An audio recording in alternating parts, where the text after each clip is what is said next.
Awal mula penyebab perang pecah karena adanya perseteruan antara Pangeran Diponegoro dengan residen Belanda di Yogyakarta.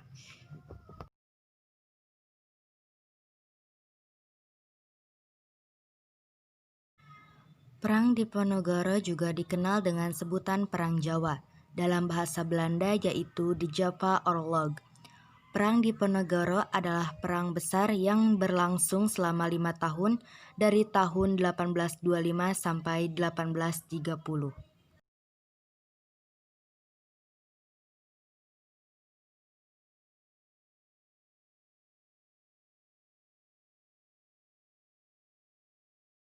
Pada 1823, Residen baru Yogyakarta pengganti Hanus Joker Anthony Hendrik Smithard terlibat dalam penunjuk sultan. Penunjuk sultan itu menggantikan Sultan Hamengkubuwana III yang meninggal tanpa sebab oleh Smithard. Pada 1825, Smithard dan Patih Danurejo memerintahkan anak buahnya untuk memasang anjir melewati perkarangan Pangeran Diponegoro tanpa izin, dan Smithard memutuskan untuk memperbaiki jalan-jalan kecil di Yogyakarta.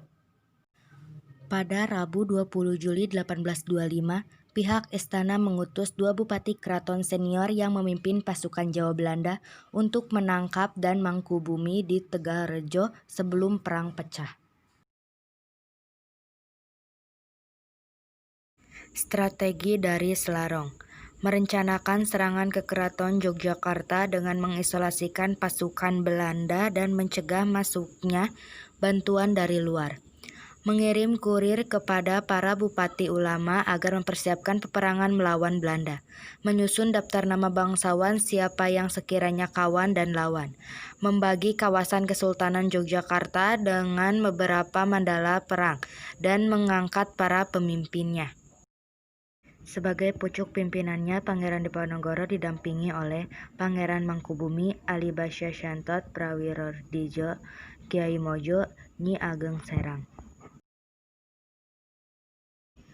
Pada tahun awal Pangeran Diponegoro mengembangkan semangat perang sabil, perlawanannya berjalan sangat efektif. Pusat kota dapat dikuasainya.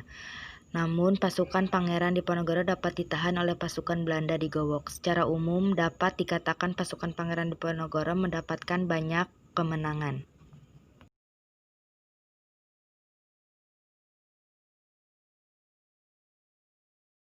Perlawanan Pangeran Diponegoro semakin meluas dan mampu menggerakkan kekuatan di seluruh Jawa, sehingga sering dikenal dengan Perang Jawa. 4 Oktober 1825, pasukan Belanda menyerang pos pertahanan di Gua Selarong. 1826, pasukan Ali Basya Syantot Prawirodijo berhasil mengalahkan tentara Belanda di daerah bagian barat. Pasukan Pangeran Singosari di Gunung Kidul mendapat berbagai kemenangan. Pasukan Tumenggung Suronegoro berhasil menyerang benteng pertahanan Belanda di Prambanan. Pos pertahanan di Pleret dapat dipertahankan meski sering mendapat serangan dari Belanda. Jenderal de Kock menerapkan strategi dengan sistem benteng stelsel atau stelsel benteng. 1827, perlawanan Diponegoro di berbagai tempat dapat dipukul mundur oleh pasukan Belanda. Ruang gerak pasukan Diponegoro dari waktu ke waktu semakin sempit. Para pemimpin yang membantu Pangeran Diponegoro mulai banyak yang tertangkap. 17 Oktober 1829 ditandatangani Perjanjian Imogiri antara Syantot Prawirodijo dengan pihak Belanda. Setelah beberapa saat juga Kyai Maja ditangkap. Penyerahan diri atau para pemimpin pengikut Pangeran Diponegoro merupakan pukulan berat bagi perjuangan Pangeran Diponegoro. Belanda kemudian mengumumkan hadiah Rp20.000 bagi siapa saja yang dapat menyerahkan Pangeran Diponegoro baik hidup maupun mati.